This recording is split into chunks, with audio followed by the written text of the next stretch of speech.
Vem hoje fazer a prece aqui na frente.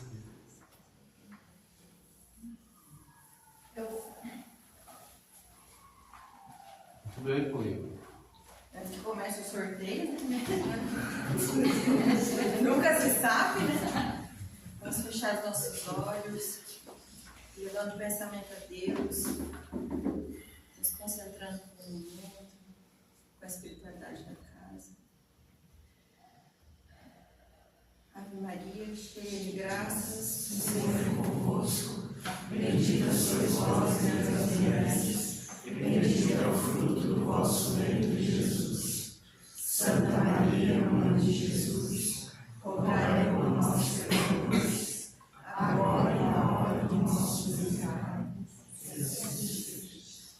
Obrigado. Então, alguma coisa da semana passada? Eu tenho uma pergunta, você lembra da pergunta? Né? E daí? A pergunta é para ter uma resposta. Mais ou menos. Mais ou menos. Nem sempre. Vocês dois que são os mais aplicados deveriam já. Né? Alguma dúvida, gente, na semana passada? Não? Ou sim? Vamos lá? Pode. Como é que era a pergunta mesmo? Se a gente faz no dia a dia o que a gente estuda, o que a gente prega, né? A pergunta foi assim: você cumpre o que você prega? Vocês pensaram nisso, gente? Isso é uma coisa importante para nós. Olha, eu tento. Eu tento. Mas nem sempre é fácil. A maioria das vezes é mais difícil. Não, a gente sabe que realmente é difícil para todos. Está o tempo inteiro, é orar e vigiar o tempo todo, que não é fácil. E será que nós oramos e vigiamos o tempo todo? Claro que não. A gente gosta de estar afogado. Por quê? É mais Aí é fácil, interessante né? caber uma É mais coisinha. fácil, né? A gente já está acostumado. É mais fácil, né? É mais fácil a gente estar. Já te dou a palavra. É mais fácil a gente estar equilibrado ou desequilibrado? É bom ser equilibrado, mas é que a gente já está acostumado a estar desequilibrado, já nem sabe como é que é equilibrado. A gente ri assim, mas é verdade, gente. É muito mais fácil eu estar lá em casa sentindo dor no estômago há 3 semanas, há 1 ano, 10 anos, do que eu tentar mudar e não sentir mais dor. Mas, Deixa eu só ele fazer a pergunta lá que eu tinha. Com referência a essa pergunta, tá? Eu estou respondendo por mim. É dificílimo eu cumprir o que eu estudo. Mas o estudo me permite que, principalmente à noite, eu reflita sobre o que eu fiz durante o dia e, lógico, tá? A correção é difícil, mas eu vou recalcular esses passos para que no dia seguinte eu tente, sabe, subir um pedacinho para melhorar, tá? Mas mesmo assim, eu vacilo, dou uns tombos, mas todo dia eu tento fazer esse exercício. Como foi meu dia, tá?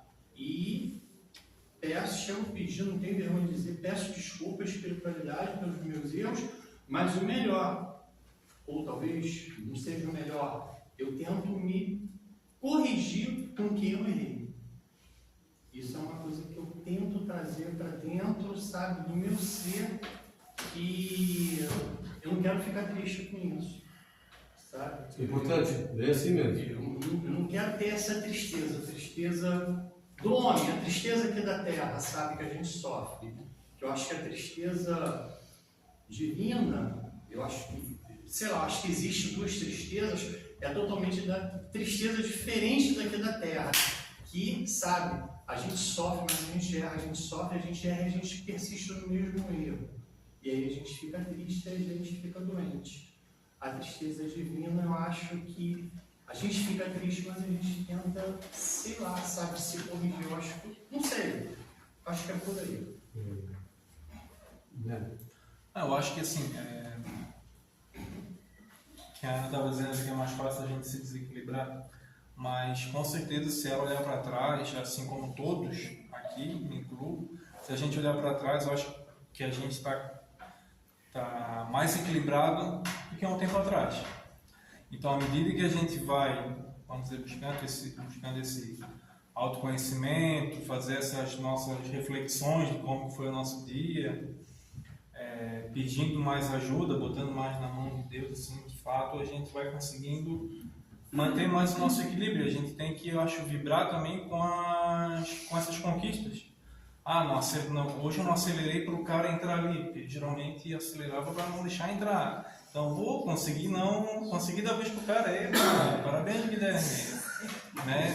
Então. Oi? Esse tipo de... O que eu fazia? Ontem eu andava armado, hoje eu não estou andando. Eu não carrego mais a peixeira. Vamos dizer, o sentimento vai vir, né? Mas agora a gente consegue, de repente, com mais frequência, não sempre, é claro, escolher o que vai fazer com o sentimento, né? Vai vir aquela raiva, com vontade de estourar alguém ou alguma coisa, mas opa, calma aí, vamos pisar o pé no freio, então a gente vai conseguindo manter um pouco mais de equilíbrio, né? Mas isso aí é uma questão bem séria mesmo, porque à medida que a gente começa a pensar dessa forma, já é um grande passo. A gente pensa que não, mas é. Porque, como a Ana falou, a gente, na maioria das vezes, não consegue ainda se ater das nossas próprias mazelas e cria realmente, a gente acaba criando mais dificuldades, primeiramente porque não nos conhecemos. É o que a gente mais precisa fazer, é se conhecer para poder evoluir. Senão não consegue, sabe? E aí a gente pensa assim, não, mas eu preciso ser mais amoroso, eu preciso ser mais cuidadoso, pois você pode até ser, você pode até tentar, mas muitas das vezes, o que acaba acontecendo? Você entra no sentimento de culpa porque você diz assim, pô, eu estou indo tão bem, agora de repente eu precisei, entende? Não é. É como você falou, a gente tem que começar a vibrar no bem, dentro das conquistas, sejam pequenas, daquelas que nós já fizemos no dia a dia. Porque senão a gente não vai sair do chão. E se eu não fizer isso comigo, tenha certeza, ninguém vai fazer. Tem que ser comigo mesmo. Pode falar. Eu acho assim. Eu acho não. Comigo foi assim. Quando eu conheci a doutrina espírita, lá, quer dizer, pouco tempo atrás, nessa encarnação, né? Parecia ser mais fácil porque você só enxerga assim, né? Você só enxerga assim e você, de uma forma ou de outra, você não admite muitos erros mais difíceis que você reconhece, né? Ou você não quer acreditar que você é daquele jeito. Mas você vai começa a estudar, e começa a ler, começa se envolve, trabalha dentro da casa espírita, e aquilo tudo vai te amparando para que você vá fazendo a tua caminhada, né? Você vai se modificando. Eu nunca me esqueço que logo quando eu entrei, passados os anos, em casa, a minha secretária disse assim, Dona Viviana, mas como a senhora está melhor? Aí eu disse, como melhor? Aí ela disse, a senhora não grita mais. Aí eu peguei e disse, bom, né? Já está dando aquele... E aí as coisas vão acontecendo. Eu estou dando aqui um relato, as coisas vão acontecendo, as coisas vão melhorando ao teu redor. Né? Porque você já vai agindo de outra forma, não vai sendo mais tão impulsivo, tão isso, tão aquilo, e você vai... E chega um momento em que você vai pedindo aquela juventude. quando você já passa várias situações que você tem que passar na sua vida, várias situações, você chega num momento em que, como eu até conversei contigo, que eu cheguei aqui, o Sandro diz para mim, desconstrói tudo isso aí e vamos construir o certo. Porque o certo é você se olhar, tirar todas essas máscaras e, através do amor, né, você se amar e começar. E esse recomeçar é muito difícil, porque você já vai, um pouquinho do conhecimento que você tem, você já vai enxergando aquelas coisas bem, que ainda nem são, na verdade, tudo, né? Mas você já diz assim, mas eu sou realmente uma pessoa má nesse sentido, né? Essa é uma das seis. Realmente eu sou um déspota, entendeu? Realmente eu sou um... Tá me entendendo? E é assim, e tu diz assim para ti no espelho, eu não quero ser assim. Mas parece que algo te puxa, sabe? E tu volta naquele erro, sabe? E tu tenta todo dia ser diferente. E eu, hoje em dia, eu já...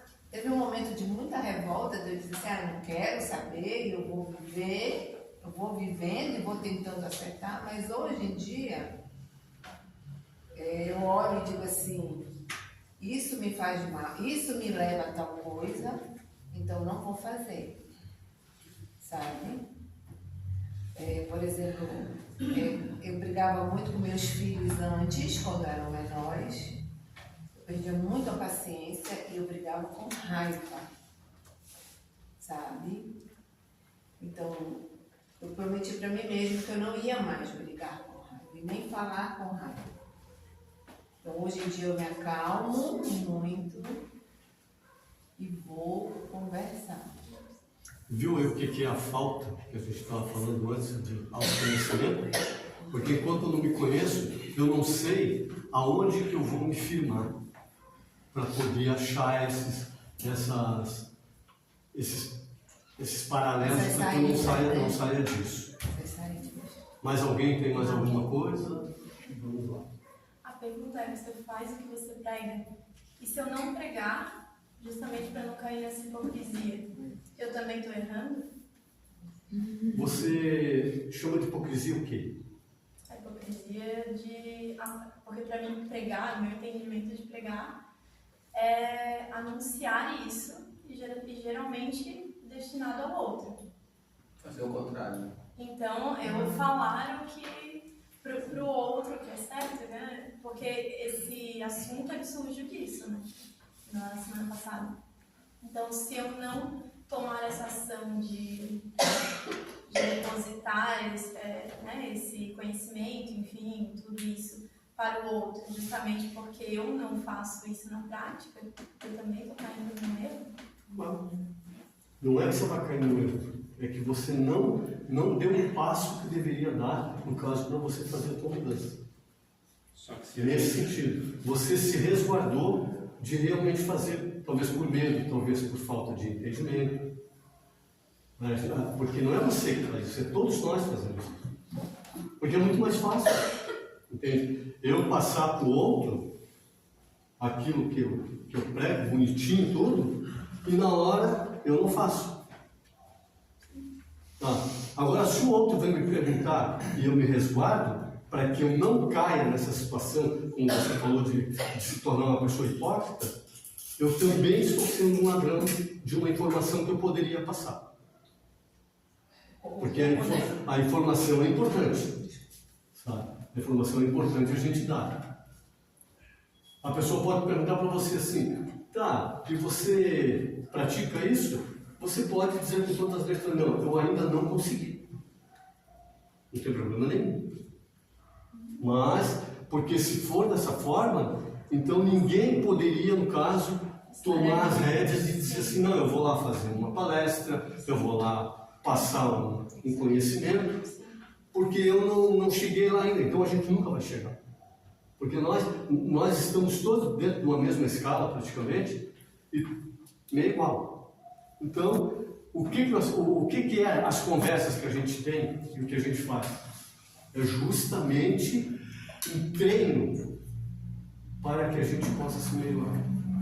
O que não, Se ajudar um ao outro. o que não dá certo é você falar uma coisa que você não. Tipo assim, porque eu faço naquela palestra ou naquele estudo dizer que você faz, porque ninguém vai comprar aquela ideia porque você não consegue passar aquela verdade. Por isso que a gente se coloca na situação de que a gente também está nesse Isso aí processo. você tem que se colocar sempre numa situação de aprendiz. Daí não tem problema nenhum. Eu acho que é muito difícil a gente fazer isso 100% fazer exatamente aquilo que a gente prega. Mas eu penso que se eu olhar para trás hoje e ver como eu estou hoje, quem eu me tornei hoje, é graças àquilo que eu também venho pegando por conta do que eu venho aprendendo e fazendo no dia a dia. Porque se eu melhorei é porque eu faço o que eu venho aprendendo no dia a dia. E eu acho que não é certo também deixar de passar, de pregar isso para o outro, para que ele também tenha a oportunidade de aprender tanto. Justamente nesse sentido, entende? A maioria das coisas que a gente fala aqui, a gente ainda não conseguiu transcender. Por quê? Porque nós estamos em aprendizado, nós estamos no caminho, buscando essas melhorias, essas verdades, para se melhorar. Porque daí hoje eu encontro uma verdade que amanhã ela vai se tornar obsoleta. Por quê? Por causa que eu vou melhorar meu entendimento. E assim sucessivamente. Porque aqui, por enquanto, podemos dizer que nada é ainda certeiro. Dá para a gente ver nessas situações, quando você pega um livro, você começa a ler, depois você leu, gostou do livro e guarda. Passou o tempo, você vai lá e pega aquele livro de novo e começa a dizer, meu Deus, não parece que eu li isso aqui. O que é isso? É justamente onde você vai dando os passos para poder realmente ter esse entendimento. Ou seja, é quando eu começo a me tornar um buscador das minhas, das coisas que faltam a mim. Enquanto eu não me tornar um buscador, Até porque a doutrina eu não vou espírita sair nos propõe isso, né? Sim, mas O praticamente conhecimento você não guarda para você, você passa, né? o conhecimento ele tem que ser passado por todos. Filosoficamente falando, o conhecimento você vai passar, você pode guardar. Tem que guardar. Mais alguém aí? Fala, Fernando. Fernando, Porque eu penso assim, a questão do pregar é muito mais, e a gente sempre fala isso aqui, né? Mas é muito mais para a gente mesmo que a gente se constrange. Por exemplo, chegar na frente ali na tribuna, gente, fazer uma palestra, honestamente, não é algo tão difícil. Até porque, por exemplo, a gente poderia anotar tudo em casa e chegar ali na frente e ler. Né? O que exige da gente é um pouco de cara de pau, que a gente vai lá e fala, porque a gente sabe que a gente não pratica. Mas, por exemplo, o fato de eu estar ali falando, começa a me constranger a não praticar um monte de coisa que eu estou dizendo. Tanto que, assim, eu tenho muito mais facilidade de fazer besteira no trânsito em Floripa do que em Palhoça, porque aqui eu começo a ficar constrangido de que alguém daqui a pouco no centro vai me ver fazer uma barbeirada, xingando os outros e tal. A gente já começa, acho que é um início, né, de constrangimento, mas já começa sendo bem honesto. Embora tenha um dia que fiz uma barbeiragem aqui também, mas não é palhaço. No geral, a gente começa a se constranger. Então, acho que o pregar é o primeiro exercício. E aí, acho que por pregar também a gente pode até pensar frequentar a casa espírita. Né? É um exercício que a gente está fazendo, mas não tem como a gente. Não dá para a gente falar que a gente já não sabe mais o que é o certo, o que é errado, pelo menos algumas coisas, né? Mas vai dando uma constrangida, né? Porque a hipocrisia nós somos mesmo hipócritas. É óbvio, a gente não está na capacidade ainda de fazer tudo que a gente fala ou do que a gente aprende aqui dentro. Né? É por isso que muitas das vezes a gente não quer aprender. É mais fácil ficar na ignorância, porque daí eu posso fazer algumas coisas que eu ainda não sei. Não, mas isso é comum. É comum em nós. É comum em nós isso aí. Mais alguém aí, gente? Senão nós vamos entrar num outro assunto. Nossa, mas eu acho que tem muito a ver com a moral, né? Que a gente está construindo Claro. em nós. Claro. Como a gente fala, o exemplo do trânsito, mas eu vou mudar de exemplo. A gente vai para o trabalho ou para casa. A gente repreende o filho, ou às vezes até a própria esposa ou o marido, mas a gente comete os mesmos erros.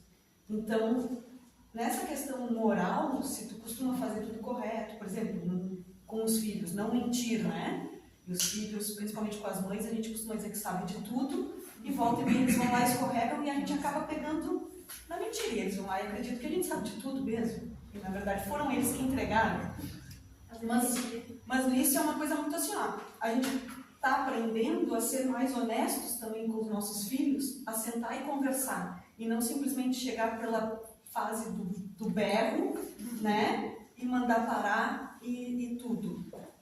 Eu também às vezes não concordo muito com essa coisa do muito conversar, muito não sei o que, acho que um pouco tem que ter uma autoridade de se colocar na posição de pais e filhos, porque às vezes eles não entendem, levam muito para a amizade. Eu estou dando isso só como exemplo, né? Mas eu acho que quando a gente traz isso para a nossa moral e começa a olhar lá para trás, o que era feito com a gente, com os nossos pais, com os nossos avós, que a gente quer mudar, a gente começa a fazer diferente. Então a gente vai vir agora para a doutrina espírita. O que eu cheguei na doutrina conhecendo, e depois ao longo desses anos que eu vou estudando, eu vou conhecendo a doutrina de outra maneira. E aí, conforme a minha moral vai mudando, eu posso dizer se eu estou pregando ou não. Seja como palestrante, seja conversando aqui como eu estou no momento, ou seja lá em cima como evangelizadora. Eu preciso sim, se eu peço um momento para as crianças de silêncio, porque eu preciso explicar algo, e eu preciso dizer, gente, só um pouquinho, agora vai. Eu também preciso aqui, na hora da palestra, manter. Porque é nesse sentido, entendeu? Se eu prego aquilo que eu faço, eu exijo silêncio e atenção lá em cima, mas eu não dou silêncio e atenção aqui. O Fernando estava falando, então é o constrangimento que faz isso com a gente. E é tu ter a moral, né? Sim. Se tu tem isso na tua moral, de que tu respeita e tu dá uma seta para tu virar à direita, tu fica realmente meio frustrado quando o cara na tua frente não dá seta e te impede de passar ou alguma coisa assim. Não, no campo do trânsito. Então, o pregar propriamente, que a gente não é o pregador da palavra no sentido de pregar, mas a gente é o disseminador da doutrina, né? É isso. Eu acho que não deve ser um impedimento, como a Mari ouviu, e eu acredito que para ela não impediu, né? Mas só fez ela refletir, para que também não seja uma barreira para a gente não disseminar mais a doutrina, porque alguém vai perguntar se a gente faz.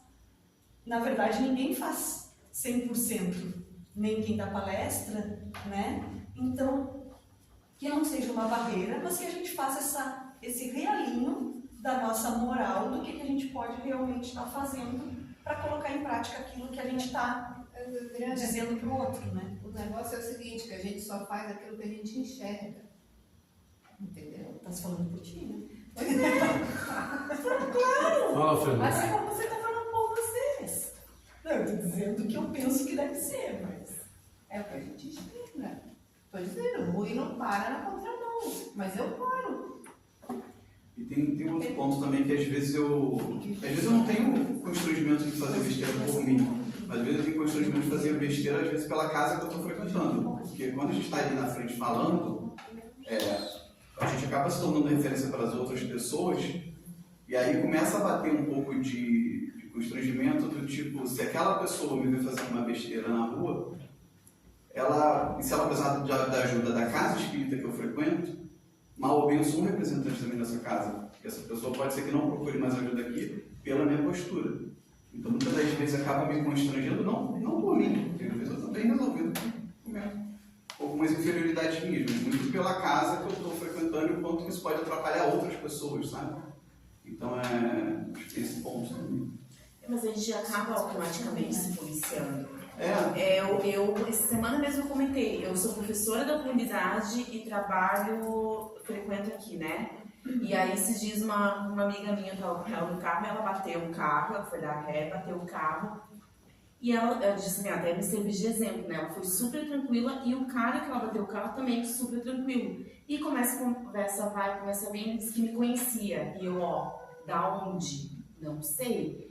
Mas aí eu fico imaginando, se eu tivesse uma outra situação, às vezes nervosa, brigando, xingando alguma coisa, poderia me conhecer, pô, é lá da escola, é professora do meu filho, entendeu? Então, assim, são coisas que a gente eu acabo me policiando realmente, diminuindo o ritmo, justamente por causa disso, que às vezes a gente não sabe em que situação a gente vai se deparar e como a gente vai resolver. Tem que manter Responsabilidade. Porque as provas, elas vêm da maneira mais inesperada possível. Elas vão aparecer num momento ou outro. Para dizer assim, pô, eu tô tão anjinho, né? Pega a gente no pontapé. É desse jeito, é assim, bem. Mais alguém? Vamos lá, senão nós vamos entrar no outro assunto. O assunto que nós vamos entrar hoje vai ser um assunto que já foi até ventilado aqui, mas a coisa ficou muito superficial. Perda ou suspensão da mediunidade. Entende?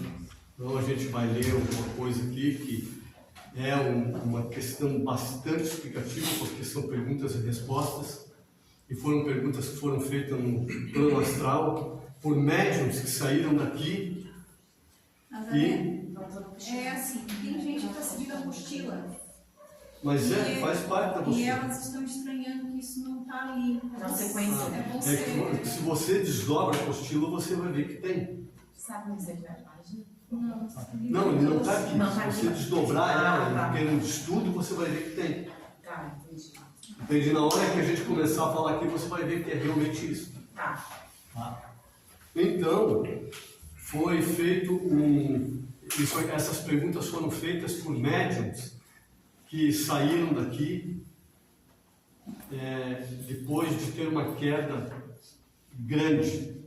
E lá, então, lá em cima, depois, quando eles tomaram mais ou menos a ideia do que estava rolando, que acontecia, foi feito esse tipo de pergunta para depois trazer para o plano físico. E algumas coisas, então, são bastante interessantes a gente passar. Porque no primeiro dia que nós começamos essa aula, foi perguntado justamente sobre isso. E daí ficou muito assim, sem respostas que precisava. Por isso que eu fui atrás disso aqui. Eu tenho uma pergunta. Só um pouquinho, só deixa eu ler um pouquinho, depois você faz a pergunta então. Pode repetir a pergunta? Oi? Repete a pergunta. Não fiz ainda.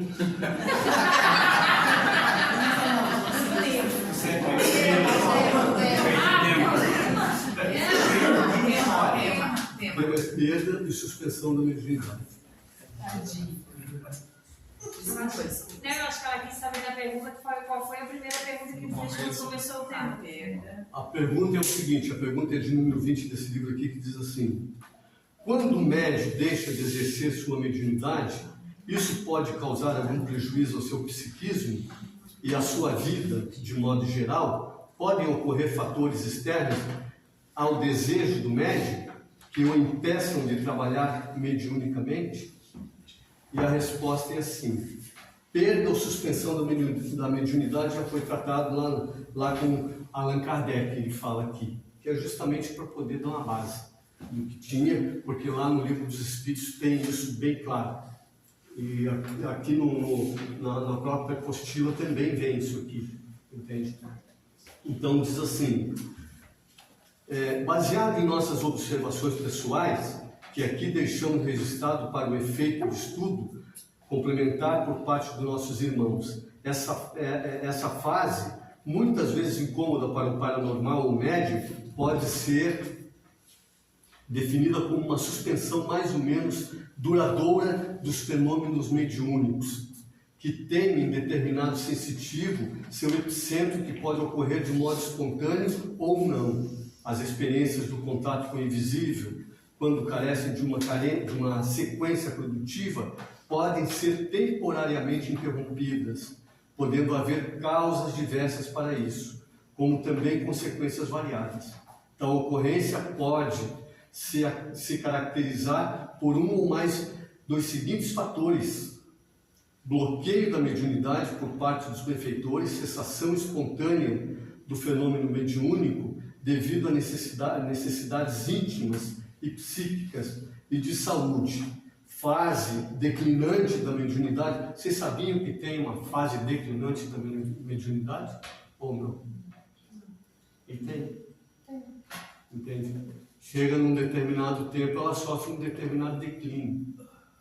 Então, por isso que ele fala disso aqui. Quando a fase declinante da mediunidade, quando o exercício mediúnico deixa de ser produtivo por causas diversas, intermitências no trabalho do médium e em sua capacidade de entrar em transe, e ainda a simples suspensão, embora temporária, visando atender aspectos reeducativos a um período de estudos entre uma ou outras possibilidades.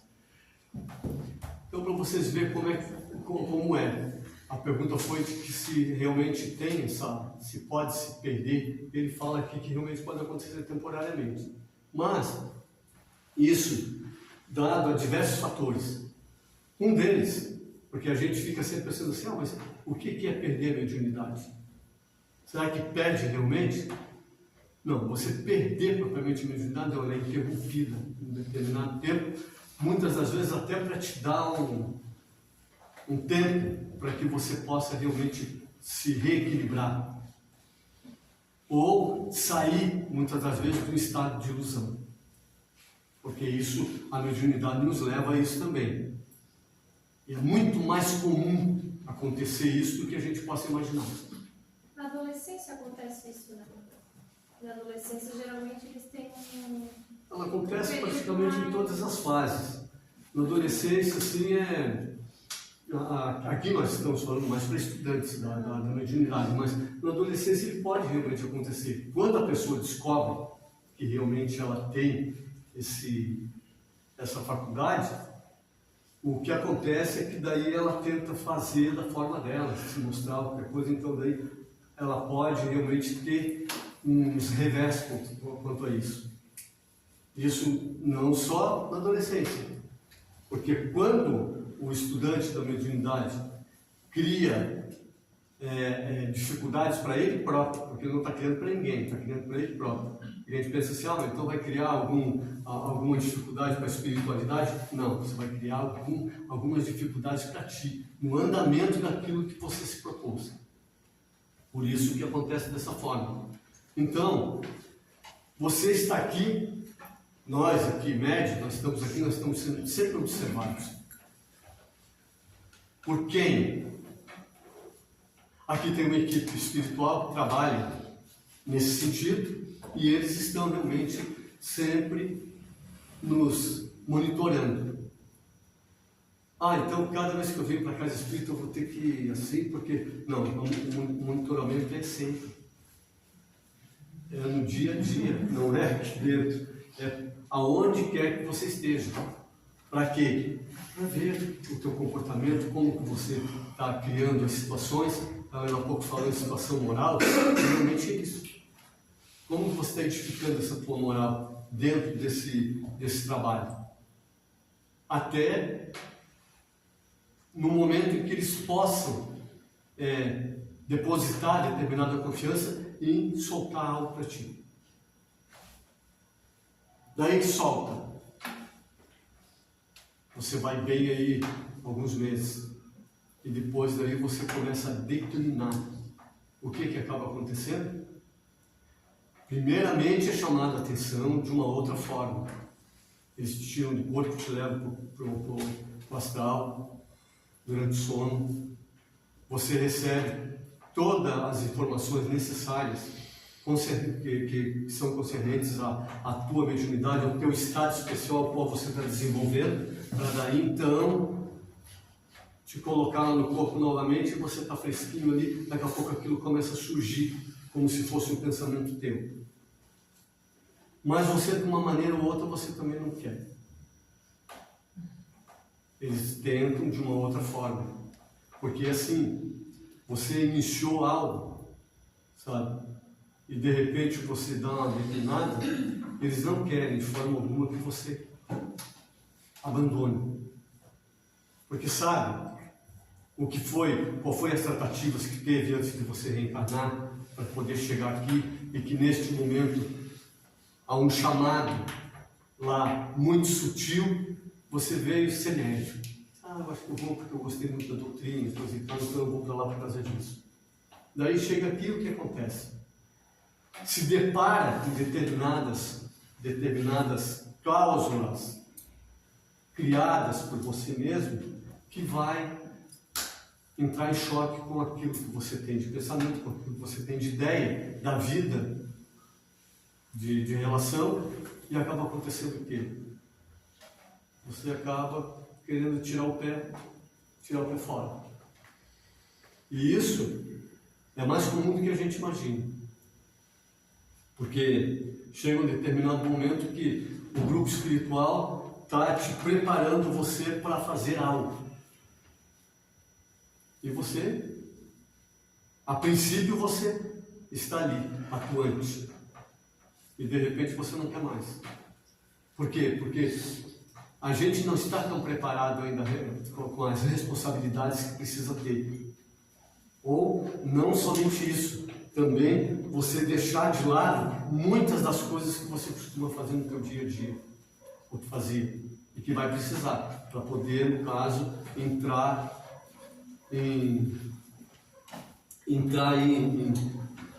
consoantemente dentro daquilo que você acha que deve ser. Mas à medida que você vai entendendo, você ou se decepciona ou não quer. Então o que acaba acontecendo? Acaba acontecendo justamente essa suspensão temporária. Pelos maiorais, não é qualquer espírito que vai chegar e fazer, não. Eles retiram isso por um determinado tempo de você e depois te experimentam de novo. Você continua sendo monitorado da mesma forma, até ou vai continuar ou então vai parar de vez. Alguma pergunta aí? Porque naquele dia que a gente fez, teve várias perguntas sobre isso. Conversando com outros espíritos, né? Colegas espíritos, foi colocado um tema em que eu fiquei muito, assim, não é dúvida, mas como acontece. Não necessariamente da perda dessa mediunidade, mas da questão por exemplo, da espiritualidade se afastar de você. Quando você não busca mais essa questão da reforma, essa questão você simplesmente se desvirtua, entendeu? Como é isso que eu queria saber, como é que isso acontece? Você continua com a mediunidade? Não, foi aquilo que eu acabei de falar. Você continua com a mediunidade? Sim, só que você não vai atuar, entende? Porque... Mas é tirado também a faculdade no sentido assim, da sensação? A sensibilidade. Sim, a sensibilidade. Aí eles se afastam. Diminui um pouco a tua sensibilidade. Eles vão fazer o quê? Eles vão atrás de outro. Quando você não quer, vai ter outro ali que vai querer. Porque o trabalho precisa continuar. Então é dentro disso aí. Porque na hora a gente ficou conversando e todo mundo falando, assim, a gente estava até através do WhatsApp, foi colocado nisso, e eu, na verdade, fiquei de estudar. Ninguém sabia que a gente entrou nisso, mas eu queria saber como era que acontecia, sabe? Porque se a gente ficar só mediunidade, eu pensei, então a gente vai ficar louco, né? Sem o auxílio deles. Tá entendendo? Eu fiquei pensando, né? A gente nunca fica sem auxílio da espiritualidade. Pois é, mas aí eles se afastam nesse sentido. E uma outra pergunta também, uma outra curiosidade. Quando é que a sua caminhada dentro do seu trabalho, né, da sua estrada, você cessa aquilo? Quando é que cessou o trabalho para você? Depende. Muitas das Como vezes, é? quando você fica doente, quando você não tem mais condições, a espiritualidade vê tudo isso. E daí, então, há uma sensação daquilo que você fazia. E no caso do tempo, né? Da sua Do tempo, idade, da própria idade, tudo. Vai você chegando fica aqui- mais sustentando do que... Ou nem isso. Nem isso. Vai chegar um determinado momento que você continua médium, mas o teu corpo já não responde mais por aquilo. Entendeu? As sensações. E daí então, lógico, quando você sai do corpo físico e já não dá mais essa sustentação, a tua mediunidade continua a mesma coisa. Você não perde ela. Entendeu? Aqui, ó. Entre os fatores que dizem respeito ao próprio médium, isto é, no que tange as suas limitações pessoais, pode-se ter uma ideia de como e por que ocorre o afastamento das atividades mediúnicas. Ele colocou assim: podemos listar algumas ocorrências cuja gênese está seguramente vinculada a certas dificuldades enfrentadas pelo medianeiro. Agora vai responder a tua pergunta. A ausência de percepção mediúnica devido a questões de saúde física, a incompatibilidade do médium, dificuldade pessoal com o grupo mediúnico, alienação social do médium, que pode produzir hiato ou diminuição acentuada de sua produtividade. A gente pode fazer isso. Por isso que muitas das vezes é retirado isso aí. Acidentes físicos e uso de medicamentos que dificultem o exercício mediúnico, interferindo na química cerebral, por exemplo. Sim. Isso aí também eu ia te perguntar. Tá? Marcelo, quer falar? Pode falar, Marcelo. E nessa situação, como que o médium deve agir? Porque nem sempre existe um entendimento do porquê isso está acontecendo. Então, qual seria a melhor atitude? Aceitar a situação, tentar um novo método, migrar a um novo... Não, princípio. Ou, enfim, eu entendo que existe um motivo, geralmente moral, enfim, alguma coisa aconteceu, mas isso não é comunicado, né? Tipo, explicitamente, então... Não, porque assim, ó, você como médium, você sabe como você está agindo. Nem sempre a gente tem um entendimento e isso gera uma frustração. Não, é a mesma coisa como assim, ó, as leis do Pai estão dentro de ti. Não estão? E daí a gente diz assim: mas eu não tenho conhecimento dela. Mas você no momento que você faz algo que não seja certo, você se ressente daquilo, mesmo você não sabendo. É mais ou menos dentro disso aí, é uma questão moral. Mas nem sempre é compreendido. Mas é que você sabe o que você está pedindo, ao que você está se colocando. Eu, quando me coloco a fazer algo, a primeira coisa que eu vou fazer é saber quais são os deveres que eu tenho.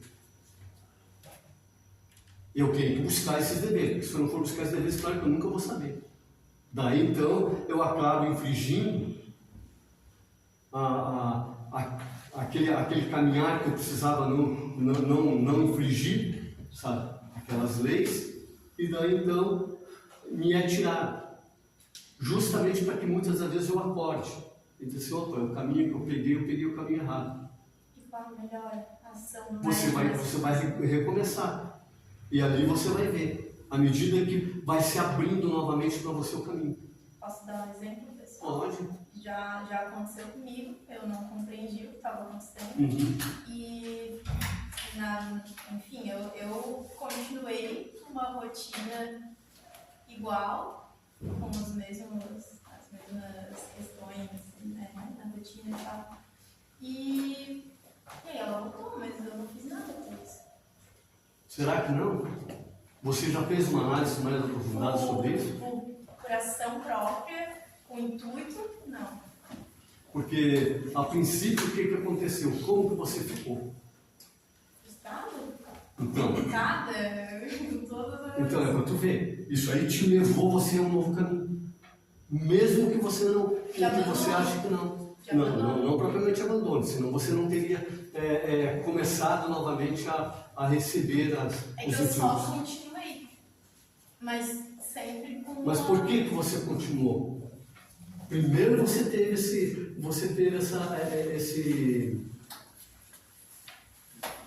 entristeceu com isso. Primeiramente foi isso, não foi?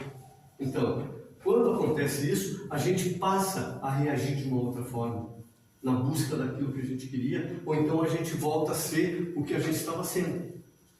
Não chegou a mudar muita coisa. Entendeu? Daí as coisas começam a voltar. Só que você vai ter que dar continuidade a isso. Você não pode parar. Porque isso não aconteceu só contigo, isso acontece com qualquer médium, sabe? Num determinado momento. Tanto que isso é colocado em livros, o Kardec também abriu um precedente grande quanto a isso, justamente por causa que essa situação é uma situação muito corriqueira dentro do mediunismo, do trabalho de mediunidade. Assim. Às vezes os exercícios que vêm para ti inicialmente na cela são despertativos, para que você pudesse ser levada a algum lugar. E depois disso, não há talvez uma necessidade de que seja pelo mesmo caminho. Porém, sempre que há um cessar de algo, há sempre uma justificativa por trás, que é essa que você se pergunta. O problema é saber, dentro de ti mesmo, quais foram as reações, emoções, como que era o teu galgar na medida que você exercia a prática. Quais eram os sentimentos que te levavam? O que te movia por trás ali? Aí é onde entra o autoconhecimento. Porém, o autoconhecimento crítico, autocrítico. Às vezes a gente é meio tem certa dificuldade desse autoconhecimento. Precisa muitas das vezes abrir para mais algumas pessoas para que se possa, em conjunto, talvez descobrir, mas nem sempre a espiritualidade quer que você descubra de imediato. E aí então vai te gerar uma frustração. E o que é a frustração? A frustração muitas das vezes são as nossas grandes expectativas, que às vezes a gente almeja com algo que estamos iniciando a fazer e de repente se cessa por alguma forma, e aí você já fez uma progressão daquilo para um caminho lá na frente. É como se a gente fosse audacioso demais. Eu estou falando por mim agora, porque eu já passei por isso. Você vai, projeta, concretiza, dá certo, começa a lançar frutos, flores, brotos, e de repente... Uau! E aí você começa a se bater como um peixe fora d'água, querendo que a água volte para a tua boca, para que você possa novamente respirar aquele mesmo processo que te serviu de lambada, para que pudesse enxergar que aquilo não era a hora de progredir, que aquilo não era para ser naquele momento. Você precisava, naquele instante, mudar de rota. E mais tarde, a Terra seria levada novamente para esse projeto realmente se renovar. E aí é onde a gente tem esse aprendizado das nossas reações mediante aquilo que as nossas expectativas nos levam a ter. E aí entra os nossos conflitos, a nossa personalidade difícil, o nosso orgulho, arrogância, vaidade, sutil e sorrateira. E isso eu pude observar nesse contexto, que não é o mesmo que o teu, mas que me serviu de experiência. Sim. Pode falar, Sam. E pode ser ativado para as equipes também. Ou seja, participando de um grupo, a espiritualidade observa o andamento desse grupo e nota-se que esse grupo começou a dispersar-se. Então, se neutraliza temporariamente e permita isso acontecer de maneira natural, e as pessoas que realmente querem, insistem e retomam novamente o projeto. Isso é natural, gente, é muito, muito natural. Mas, quando a gente fala de cessar a mediunidade, alguém conhece que realmente alguma pessoa teve a mediunidade 100% cessada, tirada? O presídio tem alguém? O sanatório tem? Uau! Um lugar bom para tirar a mediunidade é lá, não é? Não é? Para que vai tirar a sua? Você está aqui dentro, está estudando? Mas por quê? Por que não vai lá no presídio, não cessa aqueles? Notem que o puxão de orelha é temporal justamente para você fazer escolhas. O caminho, a rota que você está indo não está certa ou não está errada. Apenas não foi esse o traçado. É importante entender isso dessa forma. Muitas vezes a gente sai daqui, vai para um outro centro, chega lá, fica frio. Mas por que ficou frio lá? Alguém foi lá, tirou? Tu não é médium 100% do tempo? Inclusive quando está dormindo? Mas por que tirou? Porque lá não foi, não fluiu. Afinidade? E é importante vocês perceberem isso de uma forma muito, muito tranquila. Não de uma forma punitiva. É bom tirar justamente dessa forma. Não é punitiva, porque se fosse punitiva, novamente, o presídio não estava tudo bloqueado. Virava tudo santo. Virava tudo santo. Aqui tem um exemplo do Fernando ali. O Fernando começou na psicografia, não foi? E com o passar do tempo ele começou a apresentar certos sintomas para a incorporação. Não foi? Até inclusive a gente começou até a fazer um treino dentro disso e começou a fluir muito bem. Então, foi bem espontâneo, bem natural, pelo que eu vi, né? E ele partiu da psicografia para a psicofonia, né? Foi bem interessante se notar. Mas aqui dentro já aconteceu com vários médios aqui. Mas o médio em si não tem que ser completo?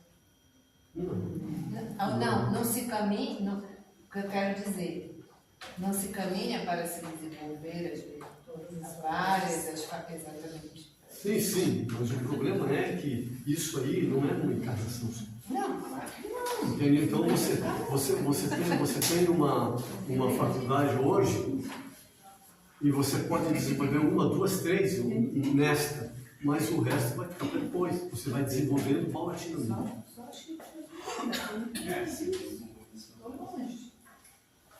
Pode falar, né? Não, ela falou só se for Chico. Se vir em missão, talvez. Mas não esquecendo que Chico é muito antigo. E daí, então, a coisa daí é diferente. Mas nós aqui, nós temos que, dentro daquilo que nós temos, que nós somos. É mais ou menos isso aí.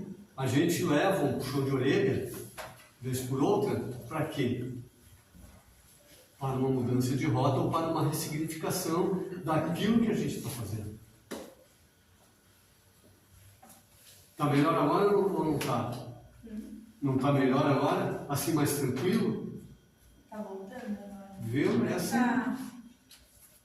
Vai estar estabilizando de novo, ainda dá um pouco mais. E talvez você não sentiu ainda, a Mary já aconteceu com ela, você não sentiu ainda que tinha determinadas coisas que você fazia? Não, eu sabia de algumas atitudes, mas eu estava o consciente delas e já em mudança. Não, pois É. é, contigo, mas que você fazia até mesmo sem saber. E que agora isso daqui a pouco vai aparecer e você assim, isso aqui eu já não vou mais desse jeito, eu vou de uma outra forma agora. Isso é assim, e tem que ser devagarinho, tem que ser com calma. E daqui a pouco, porque senão é um choque muito grande e a pessoa pode, como ele diz, até aqui mesmo, você pode fazer o quê? Vai chegar um determinado momento que você vai dar um passo para trás e você vai cair fora. Perde-se a pérola que estava ali dentro, presa para um momento eclodir. É isso mesmo, nós precisamos desse tipo de coisa. Nós temos 5 minutos aí. Posso dar esse recado? Pode.